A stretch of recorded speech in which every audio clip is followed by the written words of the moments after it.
Audio Jungle.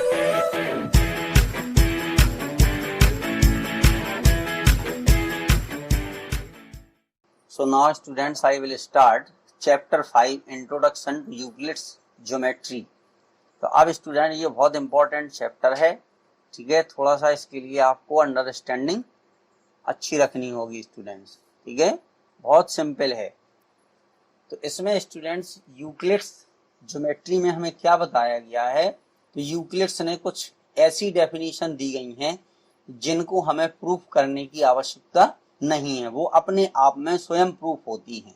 इस तरीके से उन्होंने माना, यानी कुछ चीजों को पहले उन्होंने सही मान करके और फिर उसी से रिलेटेड कुछ ऐसी चीजें बनाई जिनको उन्होंने कहा एक्सियम्स, जिसको उन्होंने बताया एक्सियम्स। अब उन्होंने स्टूडेंट्स देखिए पोस्टुलेट्स, ये पोस्टुलेट्स और एक्सियम दो चीजों के बारे में बताया है। तो ये कॉमन नोशन होते हैं, मतलब जो कहीं भी यूज हो सकते हैं। कॉमन नोशंस का मतलब है जो कहीं भी यूज हो सकते हैं वो एक्सियम्स हैं, और जो स्पेसिफिक टू ज्योमेट्री हैं हैं उनको इन्होंने नाम दिया पोस्टुलेट्स। अब स्टूडेंट देखिए जो ये थे जो स्पेसिफिक टू ज्योमेट्री, ये स्पेसिफिक टू ज्योमेट्री थे, उसको इन्होंने बताया पोस्टुलेट। ये है जो आपके स्पेसिफिक यानी केवल ज्योमेट्री में जिनका हम यूज कर सकते हैं उनका नाम दिया इन्होंने पोस्टुलेट्स।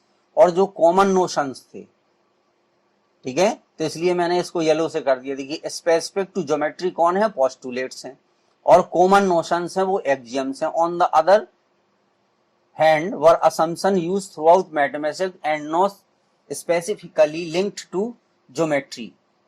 तो ये थ्रू आउट मैथमेटिक्स में इनका स्टूडेंट्स यूज होता है। थ्रू आउट मैथमेटिक्स में कहीं भी इनका हम यूज कर सकते हैं, उनको इन्होंने नाम दिया एक्सियम्स। तो देखिए येलो का येलो से रिलेशन है और रेड का रेड से रिलेशन है। अब इसके आधार पे स्टूडेंट्स इन्होंने कुछ 7 जो है वो एक्सियम्स दिए हैं। 7 एक्सियम्स के बारे में मैंने बताया है कि things which are equal to the same things are equal to one another, यानी things which are equal to the same things, यानी जो भी चीजें अगर वो इक्वल, देखिए स्टूडेंट्स ये है things which are equal to the same things are equal to one another. यानी अगर हम ये कहें स्टूडेंट्स, देखिए things which are equal to same things are equal to one another. अब अगर कोई भी चीज देखिए स्वयं के इक्वल हो सकती है, ठीक है। अब मान लीजिए अगर x जो है y के इक्वल है तो वो दोनों, ठीक है, आपस में इक्वल होंगी। जैसे ये देखिए 2 के इक्वल होगा, 3 के इक्वल होता है। Things which are equal to the same things, यानी x इक्वल टू हम y भी लिख सकते। तो इस तरीके से ये चीज थी। अब उन्होंने बताया कि अगर दो चीजें आपस में इक्वल हैं, ठीक है, दूसरी यानी एक चीज दूसरी चीज के इक्वल है तो वो आपस में इक्वल होंगी। फिर सेकंड था if equals are added to equals the wholes are equal. अब स्टूडेंट सपोज कीजिए कि ये आपका ये है इफ इक्वल्स आर एडेड, यानी अगर students x equal to y, तो अगर इसमें हम बोथ साइड्स जो है 2 ऐड कर दें, देखिए equals are added to equals, यानी x इक्वल टू y था तो उसमें हमने ऐड कर दिया 2 बोथ साइड, यहाँ भी 2 ऐड कर दिया यहाँ भी, तो अब ये जो मिलेगा वो भी इक्वल होगा। तो इस तरीके से ये इन्होंने सेकंड एक्सियम बताया, if equals are added to equals the wholes are equal. तो x प्लस 2 क्या हो गया, होल हो गया, यहाँ y प्लस 2 हो गया, वो भी होल हो गया। अब इसी तरीके से थर्ड वाला था, देखिए स्टूडेंट्स थर्ड वाले में इन्होंने क्या बताया, थर्ड के लिए इन्होंने बताया है कि थिंग्स वो if equals are subtracted from equals. अब देखिए x इक्वल टू y है, अगर इसमें से हम 2 को सब्ट्रैक्ट करें और यहां से भी 2 सब्ट्रैक्ट करें तो जो हमें मिलेगा वो भी आपस में क्या होंगे, इक्वल्स होंगे। तो द रिमाइंडर्स आर इक्वल। अगर किन्हीं दो इक्वल नंबर में से कोई दो इक्वल नंबर को हम सब्ट्रैक्ट करते हैं तो जो बचेगा वो भी आपस में इक्वल होगा। तो अब इन चीजों को प्रूफ करने की स्टूडेंट्स जरूरत नहीं है, अपने आप में खुद प्रूफ है। Things which coincide with one another are equal to one another. Things which are coincide with one another are equal to one another. तो अगर स्टूडेंट्स हम ये बात करें कि देखिए एक सर्किल अगर हम 5 सेंटीमीटर रेडियस का लेते हैं, एक सर्किल ये हमने लिया, ठीक है, अगर इसकी रेडियस जो है वो 5 है और हम दूसरा सर्किल भी अगर इस तरीके से बनाते हैं और उसकी रेडियस भी जो है वो स्टूडेंट्स 5 सेंटीमीटर है, तो ये दोनों सर्किल एक दूसरे के ऊपर बनेंगे, तो वो कहलाएंगे कॉन्साइड। कॉन्साइड का मतलब है कि अगर एक दूसरे को ढक लें, अगर एक लाइन के ऊपर हम स्टूडेंट्स दूसरी लाइन ड्रॉ करें, देखिए एक लाइन ये हो गई, इसी के ऊपर एक लाइन हम दूसरी भी ड्रॉ कर दें, तो ये लाइन जो है वो कॉन्साइड कहलाती है, यानी दोनों सेम चीज होती है, दोनों सेम चीज होती हैं तब वो कॉन्साइड होती हैं। तो things which coincide with one another are equal to one another, तो वो एक दूसरे के इक्वल हो जाती हैं, दो coincide. The whole is greater than the part. अब स्टूडेंट फिफ्थ इसमें है the whole is greater than the part. अब देखिए अगर हम बात करें स्कूल, ठीक है, अगर हम बात करते हैं स्कूल,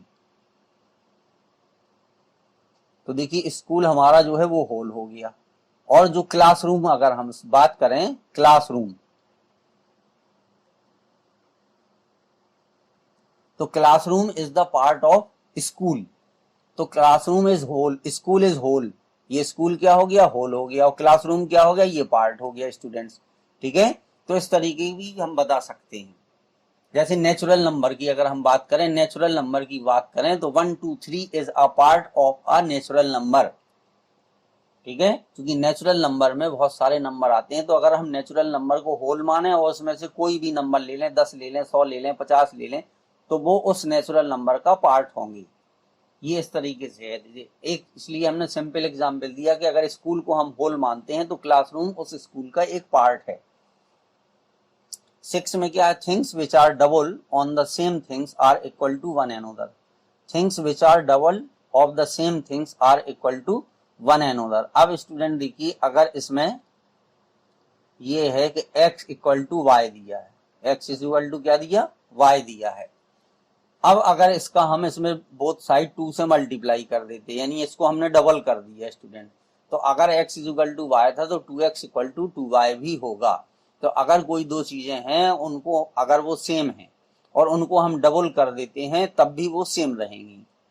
थिंग्स विच आर हाल्फ्स, हाल्फ्स जो है वो हाफ का प्लूरल है, हाल्फ्स का मतलब है हाफ का जो प्लूरल होता है स्टूडेंट वो कहलाता है हाल्फ्स।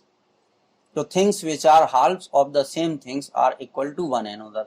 अब अगर students x is equal to Y है तो x अपॉन 2 अगर हम इनको 2 से डिवाइड कर दें यानी इनको हाफ कर दें तो ये अब भी क्या होगा, हमारा इक्वल होगा, तो x upon 2 is equal to y upon 2 भी होगा।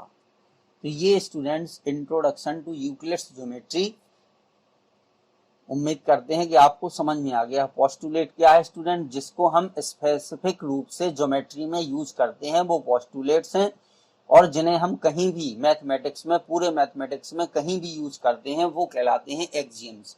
तो उनमें से ये 7 एक्सियम यहाँ पर दिए गए हैं, not in his order. Euclid के जो एक्सियम थे वो जरूरी नहीं है कि उन्होंने पहले कौन सा फाइंड किया, आर गिवन बिलो, तो क्रम से कोई फर्क नहीं पड़ता। ये 7 एक्सियम थे जिसके बारे में हमने आपको डिटेल में यहाँ स्टूडेंट्स बताया है।